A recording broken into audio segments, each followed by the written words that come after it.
falar conosco, trazer aquilo que necessitamos nesse momento. Assim, Pai, nós te pedimos, ó Pai, te agradecemos, ó Deus. Amém. Seja um servo do Senhor com as palmas, amém?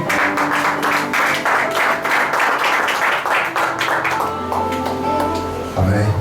Eu desde já agradeço e saúdo os irmãos com a paz do Senhor Jesus. Amém. Amém.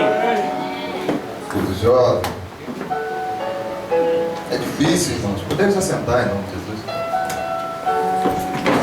É difícil prender a atenção do jovem, na verdade. Eu digo isso porque eu sou jovem também. Nossa cabeça, ela pensa em um monte de coisas, menos em focar na igreja, no culto, na adoração. E muitas das vezes, irmãos, eu digo por mim mesmo, eu entrei na igreja e saí e não prestei atenção nas palavras que foram faladas, nos louvores que foram louvados.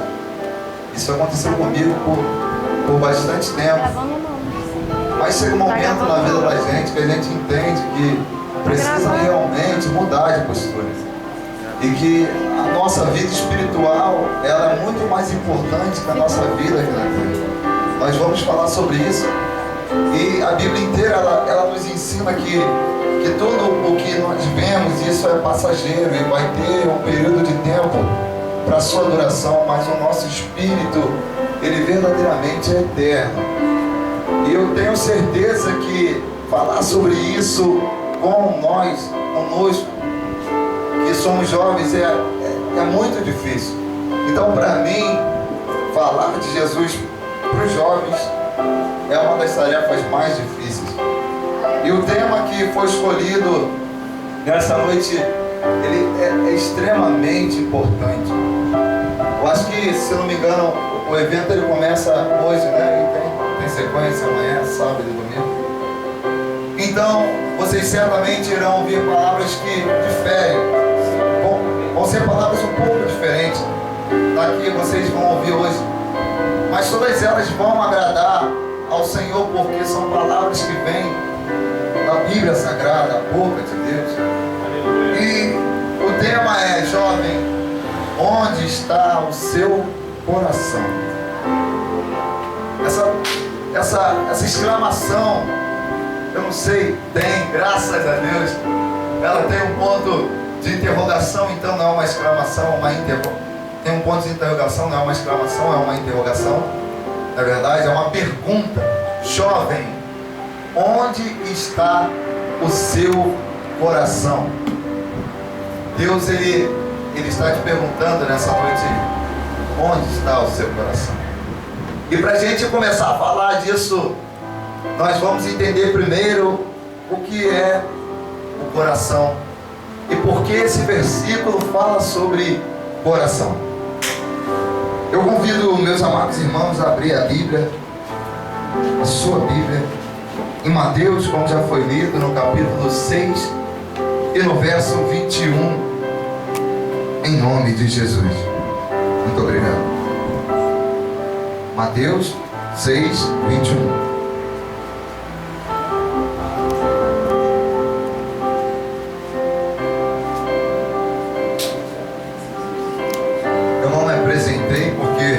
Todos já acho que já me conhecem, não é verdade? Meu pastor está ali no fundo, o pastor Leira, minha noiva não pôde vir porque está estudando, mas eu estou aqui. E Deus, ele vai falar conosco nessa noite, em nome de Jesus. Bom, no versículo 21 do capítulo 6 do Evangelho segundo São Mateus, diz assim: porque onde estiver o vosso tesouro, ali estará também o vosso coração. Aleluia. Podemos assentar em Jesus. Glória a Deus. Eu prometo não demorar, ser bastante simples e categórico para alcançar o nosso objetivo. A palavra de Deus, irmãos, ela diz para mim que onde está o nosso tesouro, ali também está o nosso coração.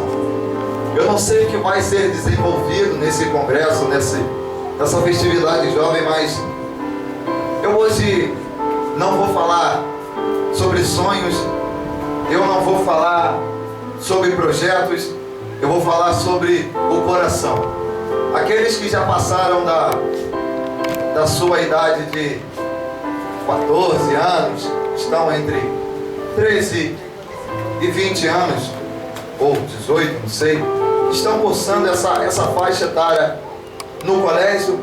Nós sabemos e já aprendemos que o coração, ele é o órgão mais importante para que nós nos mantenhamos vivos, não é verdade?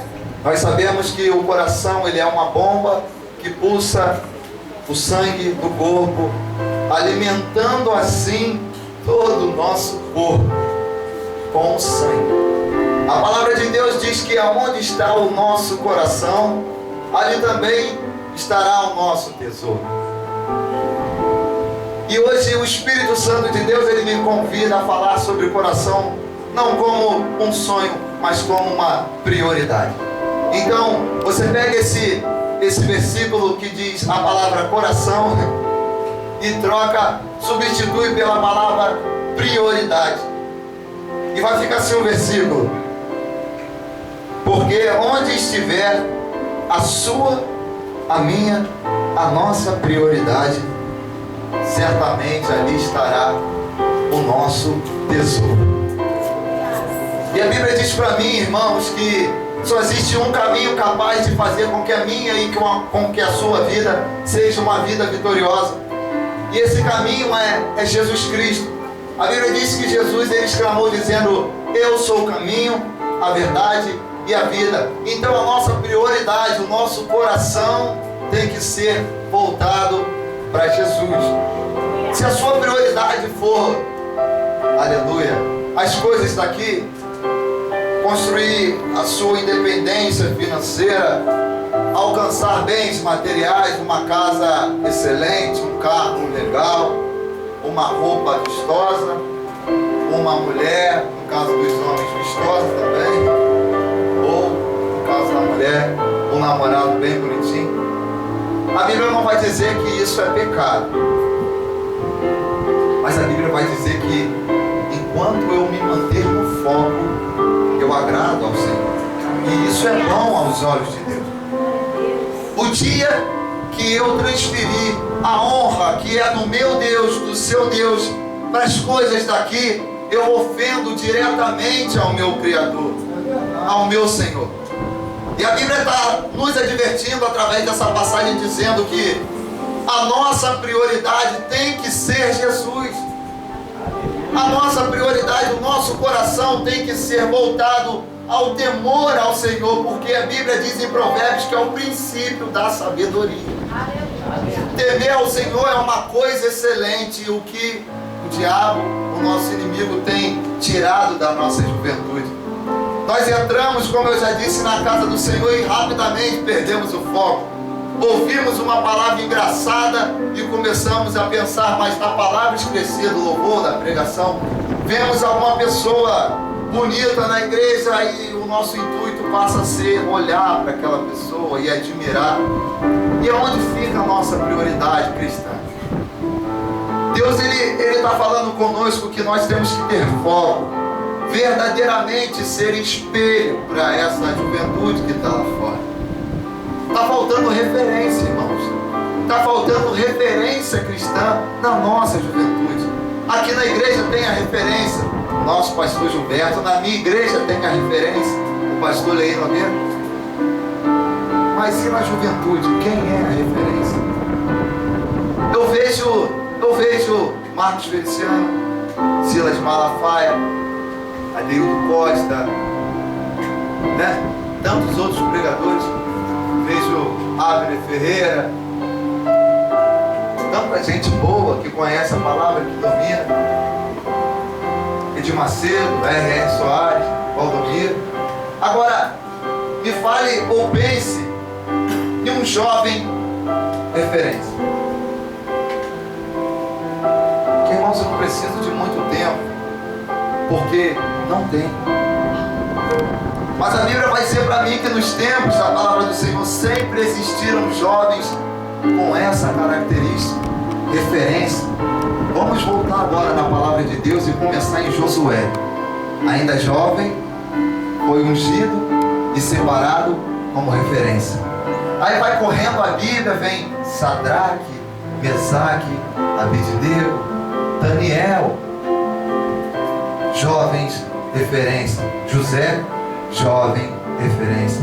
Benjamin, jovem, referência.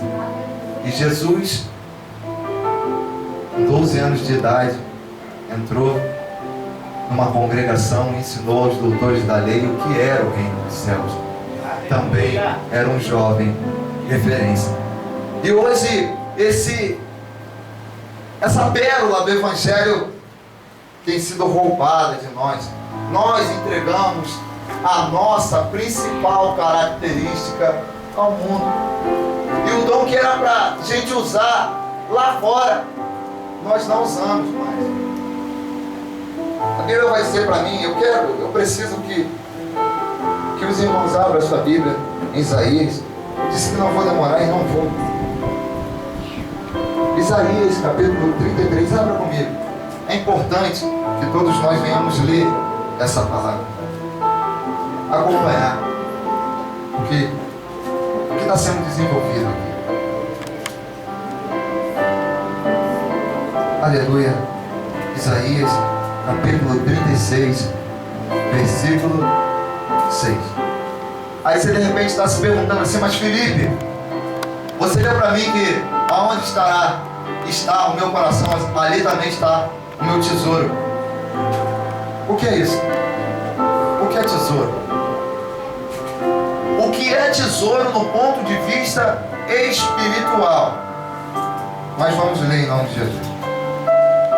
E haverá estabilidade nos teus tempos, abundância de salvação, sabedoria e ciência, e o amor a Deus, ou o temor ao Senhor, será o seu tesouro.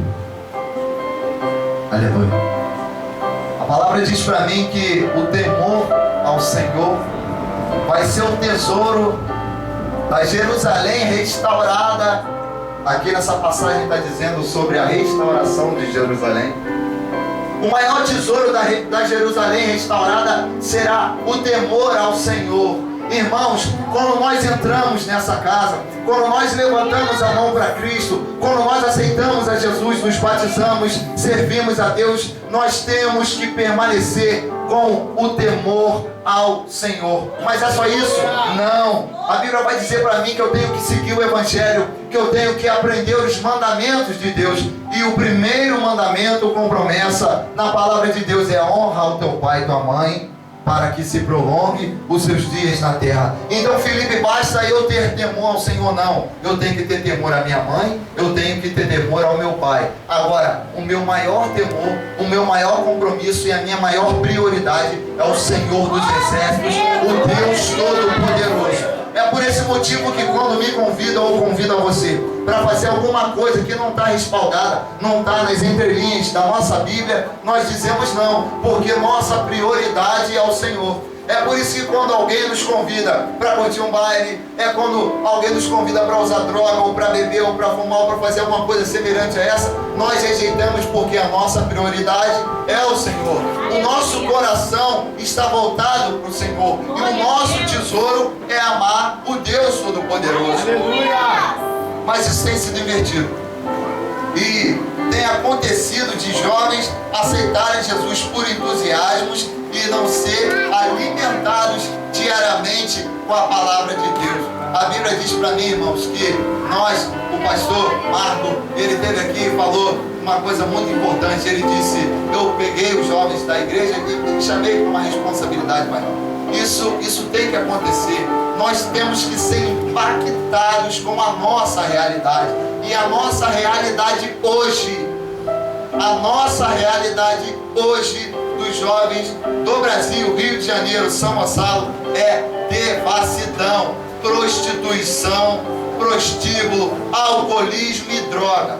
Ninguém quer compromisso com o Senhor, a não ser aqueles que são chamados com o chamado de Cristo Jesus. A nossa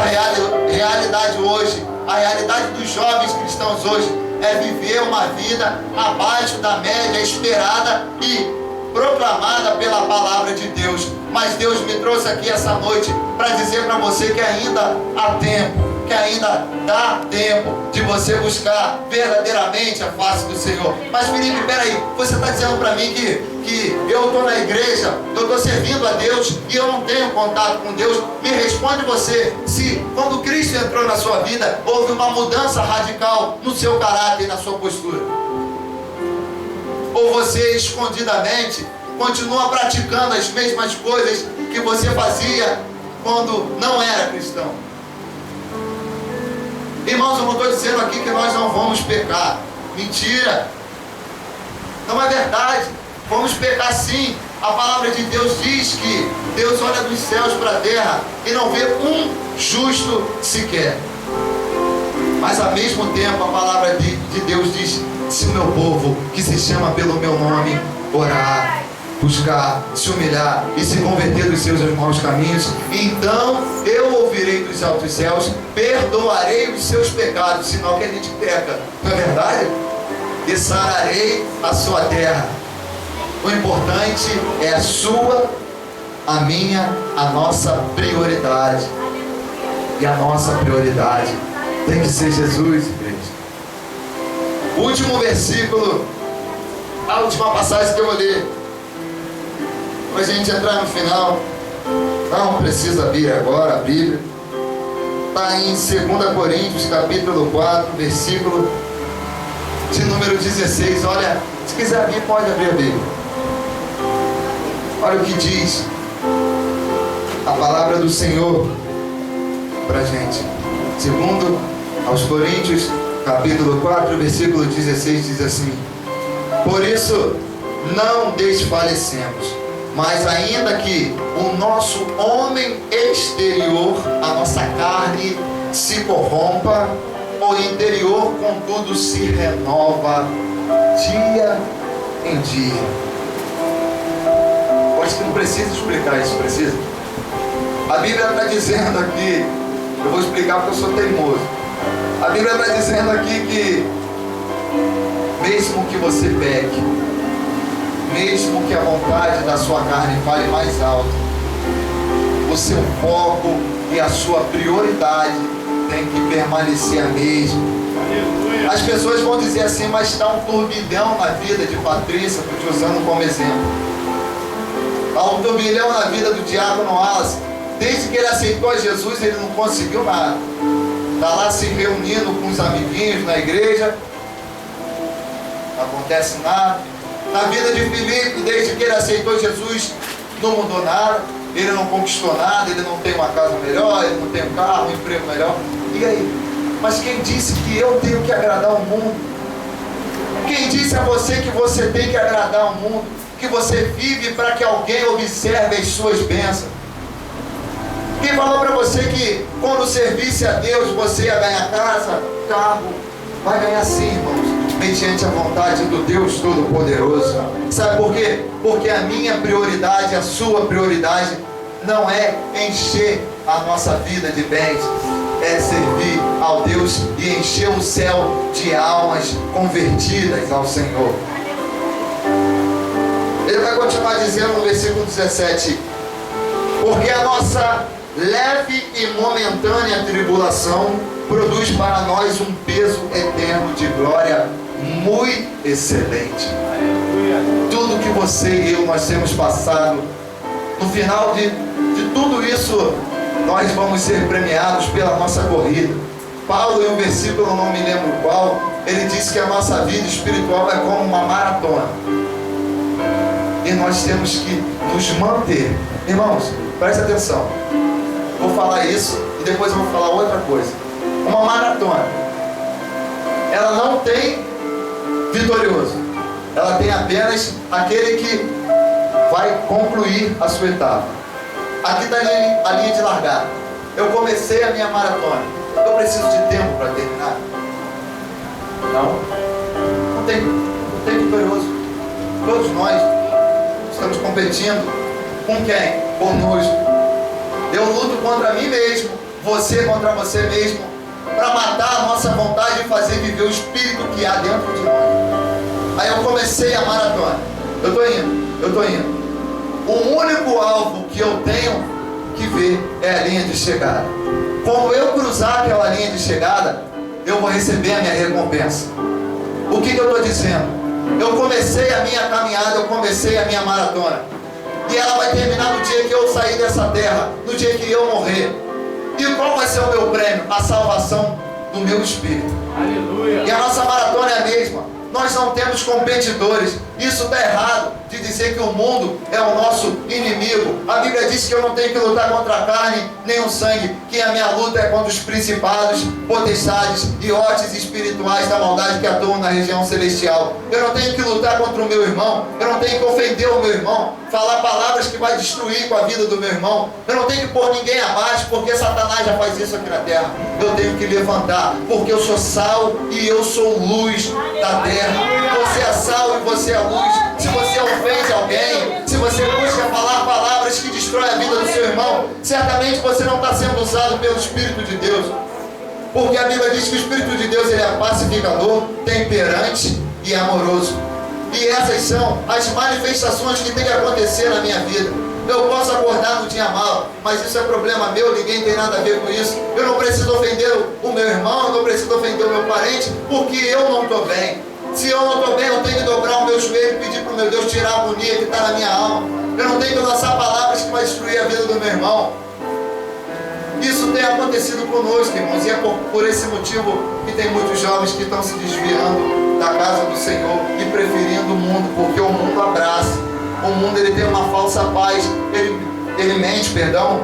Ele diz que te ama, mas na verdade as propostas que ele faz não são de provas de amor. Jesus provou amor. A Bíblia diz que Deus enviou seu Filho unigênito ao mundo. E a Bíblia diz que todo aquele que fosse pendurado ao madeiro se faria maldito. Ou seja, Jesus ele se esvaziou da sua unção e se igualou a nós, seres humanos, como foi louvado no hino do J.A., para te fazer imortal. Ele comprou a sua fraqueza, ele comprou a sua derrota e pagou com preço de sangue. E é por esse motivo que nós estamos aqui. O último versículo de 2 Coríntios, capítulo 4, diz assim, o versículo 18: não atendendo nós nas coisas que se veem, mas nas coisas que não se veem, porque as coisas que se veem são temporais e as coisas que não se veem são eternas. Filipe, o que isso tem a nos dizer? Que eu e você, nós somos seres espirituais antes de sermos seres carnais. Não estou entendendo. Chegar em casa, abra sua Bíblia no livro de Gênesis e lê até o capítulo 3. São 2 capítulos, o 1 e o 2 inteiro. Você vai ver Deus dizendo assim: façamos o homem à nossa imagem e semelhança. A Bíblia diz que e Deus os criou, macho e fêmea, conforme a sua imagem e semelhança. Mas o homem só vai ter forma lá na frente. Lê lá, confere o que eu estou falando. A Bíblia vai dizer que lá na frente o Senhor e fez Deus o homem à sua imagem e semelhança do pó da terra.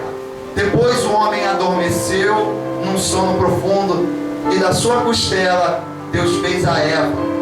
Ou seja, a Bíblia diz que Deus primeiro criou macho e fêmea e depois fez o boneco.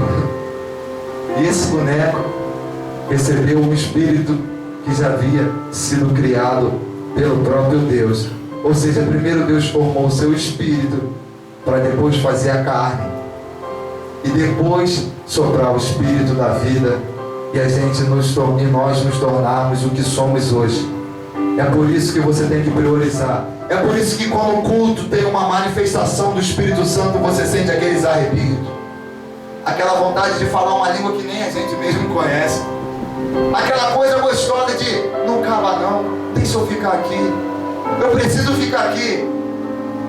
Foi nesse êxtase espiritual que Davi escreveu aquele salmo que diz assim: ah, Senhor, quem dera eu pudesse morar na casa do Senhor todos os dias da minha vida. Ah, Senhor, o que eu sinto aqui agora é tão maravilhoso que eu não queria nem voltar para minha casa. Ah, Senhor, como sentir a presença do Seu Espírito Santo é maravilhoso. Ah, Senhor, eu queria morar aqui por todos os dias. No Salmos 23, no último versículo, Davi diz: e habitarei na casa do Senhor por longos dias. Irmãos, almeje o renovo espiritual, almeje as coisas espirituais. Chega na sua casa hoje e peça para Deus assim: Senhor, exatamente assim, Senhor, eu hoje fui no culto jovem na minha igreja, ou aos que estão visitando na igreja IEMA, igreja evangélica, Milagre no Altar. E eu ouvi um jovem, ele não falou em mistério, ele não estimulou que a gente falasse em mistério, ele não apelou para nenhum âmbito a não ser a minha atenção para a palavra de Deus. E ele falou para mim: Senhor, que eu preciso pedir encarecidamente um renovo espiritual. Senhor, eu quero entrar na minha igreja e sentir o que ele chamou de êxtase espiritual. Senhor, eu quero sentir o Seu Espírito Santo por completo, inteiro. Eu quero sentir o que movimenta essa palavra a ser chamada de palavra de vida eterna.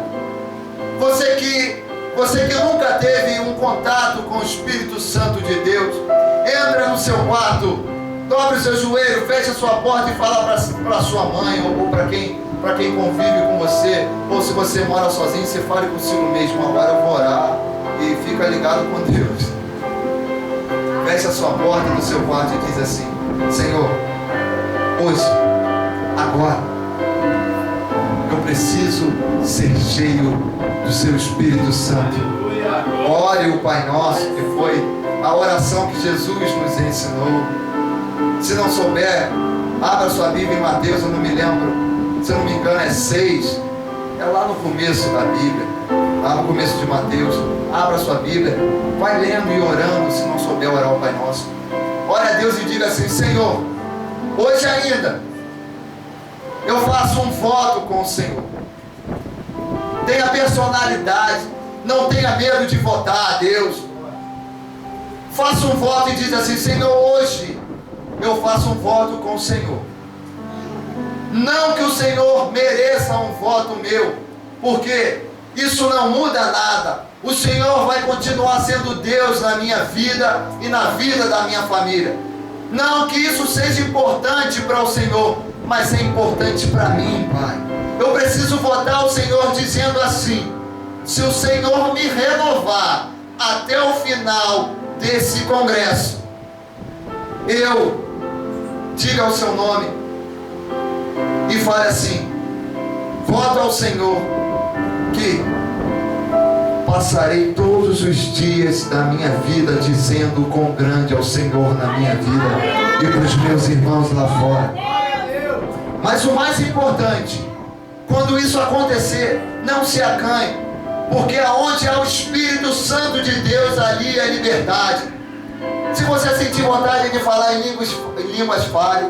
Se você sentir vontade de pular, pule, porém com ordem e decência, que é o que a Bíblia nos cobra. Depois disso, o mais importante é mudar a sua postura de vida, a minha postura de vida. Assuma uma responsabilidade cristã. Põe a Bíblia debaixo do braço e não se acanhe ao dizer aos seus vizinhos: sou cristão. Se alguém precisar de alguma oração, Não espere que Deus envie alguém. Você é cristão, vá você orar. Aleluia. Se o seu vizinho disser para você assim, ó, eu estou vivendo trevas no meu lar, você com educação diga para Deus, para o seu vizinho, perdão, eu posso lhe fazer uma oração? Eu posso orar pela sua família? E ele vai dizer sim. Sabe o que vai acontecer, irmãos? Quando você acabar de orar, ele vai dizer, meu Deus,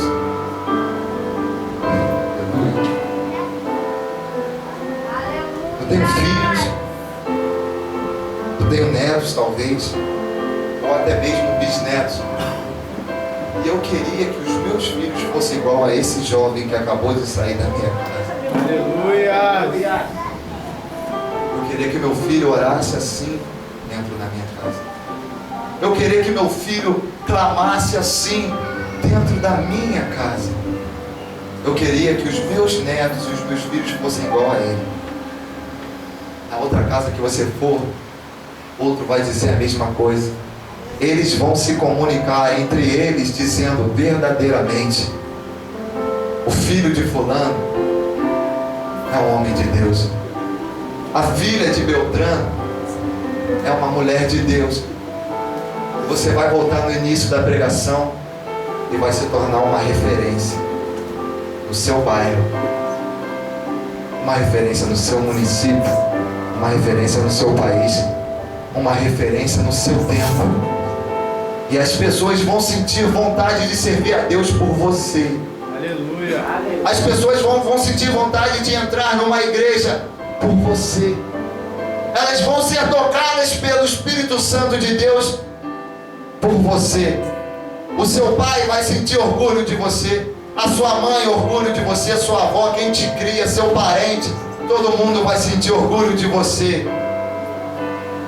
Faça isso hoje. Assim que você chegar em casa, faça esse voto ao Senhor.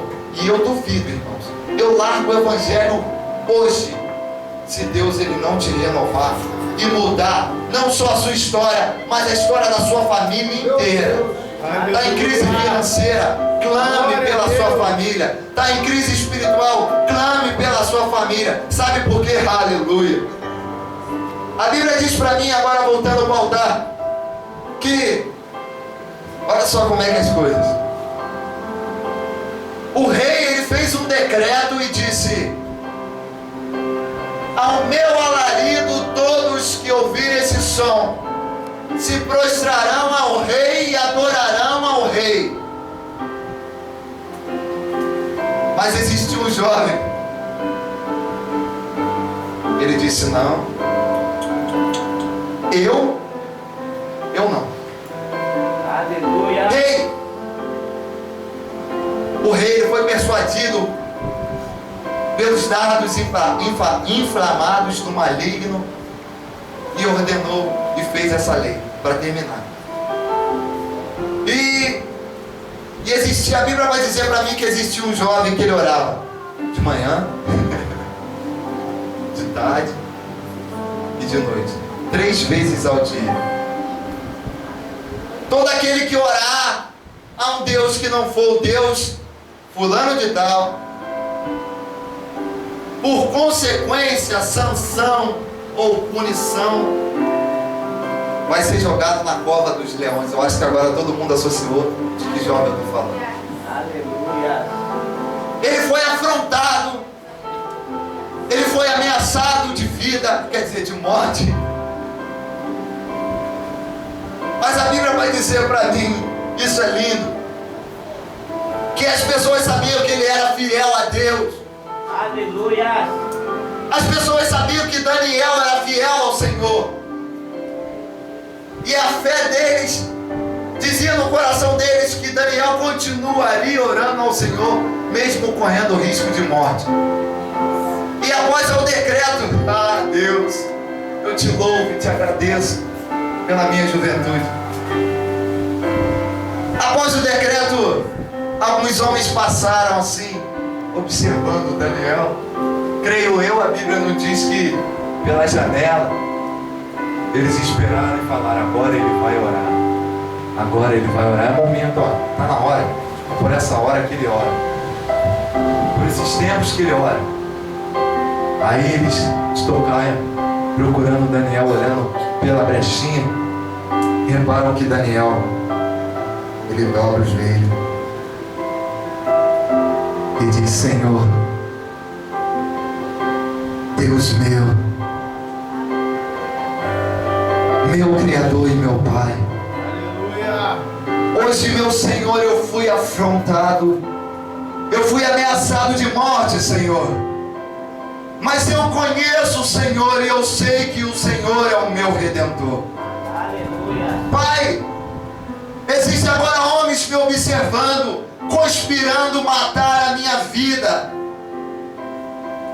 mas contudo, Senhor, eu te digo: não temerei a seta que voe de dia, nem pestes que andem na escuridão, nem mortandade nenhuma que me assole, porque eu sei o Deus em que eu tenho crido, e por fim ele se levantará sobre a face da terra. E aqueles homens que estavam ouvindo essa oração diz: vamos contar ao rei que Daniel ora. Chegando lá diz Dário, olha só, Dario, como dizem. Daniel continua orando e ele percebe que ele caiu no laço do inimigo e sente tristeza e diz: meu Deus, eu vou ter que lançar Daniel na cova dos leões. Mas o rei, ele também sabia que Daniel era referência, Daniel era homem de Deus, e ele com o coração entristecido, ele diz para Daniel: Daniel, meu filho, que o Senhor teu Deus te livre dessa, mas infelizmente eu tenho que cumprir com a minha palavra. E a Bíblia diz que Daniel é jogado na cova dos leões, e o rei, ele não dorme nessa noite. Ele fica acordado, ele dispensa os músicos, ele dispensa tudo, e fica pedindo a Deus que Daniel não morresse, intercedendo pela vida de Daniel, e pela manhã, pela madrugada, nas primeiras horas, o rei, ele corre até a cova, abre a cova e olha, e grita: Daniel, meu filho, você está vivo. E Daniel, ele diz assim: eu estou aqui, meu rei. Ele diz: glória a Deus. Aleluia. Louvado e exaltado seja o Deus de Daniel. E Daniel, ele vira para o rei e diz assim: Senhor, meu rei, os leões, eles não me fizeram mal algum, porque o meu Deus, ele fechou a boca dos leões. Aleluia. Todos aqueles que se batem contra a sua vida, todos aqueles que dizem para você que o momento que você está passando é porque você está em pecado, vai acontecer o seguinte: a Bíblia diz que o rei é movido de ira, mas essa ira não é injusta, essa ira é justa.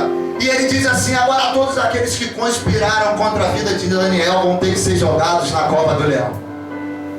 E a Bíblia narra essa história assim: e jogados foram crianças, mulheres, todos aqueles que conspiraram contra a vida de Daniel.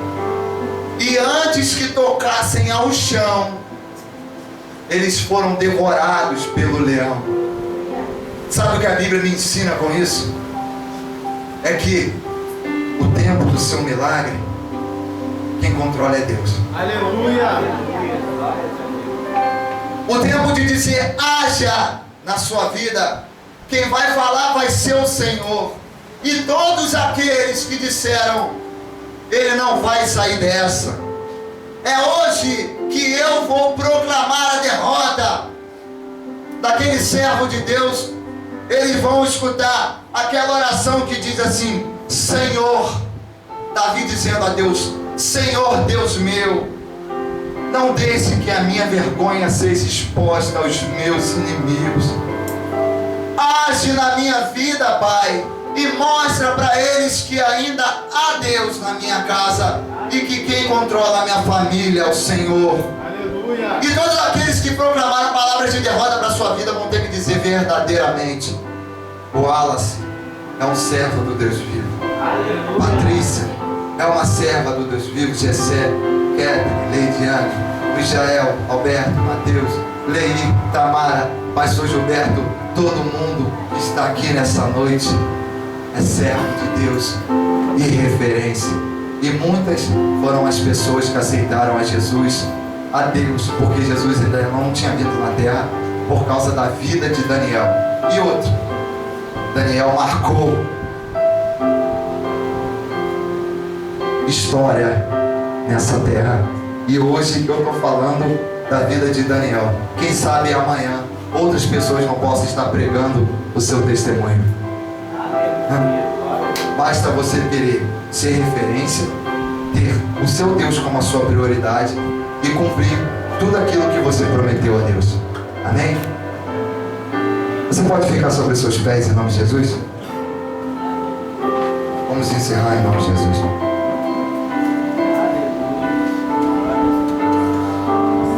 Vai chover. Senhor, Deus meu Pai, meu amigo, meu Senhor, meu Deus, meu tudo, coloque a sua mão no seu coração.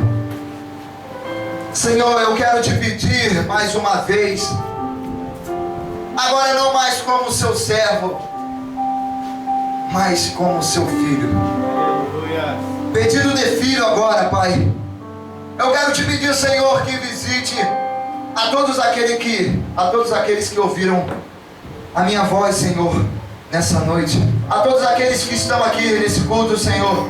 Senhor, eu quero te pedir que nessa madrugada, se eu tenho crédito com o Senhor, revele-se a todos esses jovens e adultos que estão aqui, unidos, clamando e ouvindo sobre o seu santo nome. Senhor, mostra para esse povo que há Deus na vida deles. Senhor, faça resplandecer o seu rosto, o seu brilho e o lavar regenerador do seu Espírito Santo sobre essa casa.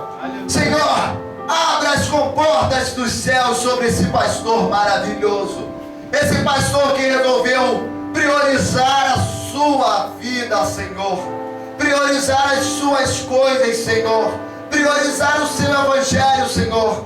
Ele abdicou, Senhor, de festejos. Ele abdicou, Senhor, de cerimônias. Ele abdicou, Senhor, de coisas materiais para fazer a sua vontade. E com ele existe um exército, Senhor, capacitado e envolvido pelo seu Espírito Santo, de prontidão, esperando um brado do Senhor para sair por essas portas e dizer: Jesus Cristo é a salvação do mundo. Senhor, envie jovens para esse lugar, envie senhoras para essa casa, envie crianças para esse lugar. Senhor, enche esses bancos com almas. Senhor, enche essa casa com o seu Espírito Santo excelente a cada dia mais.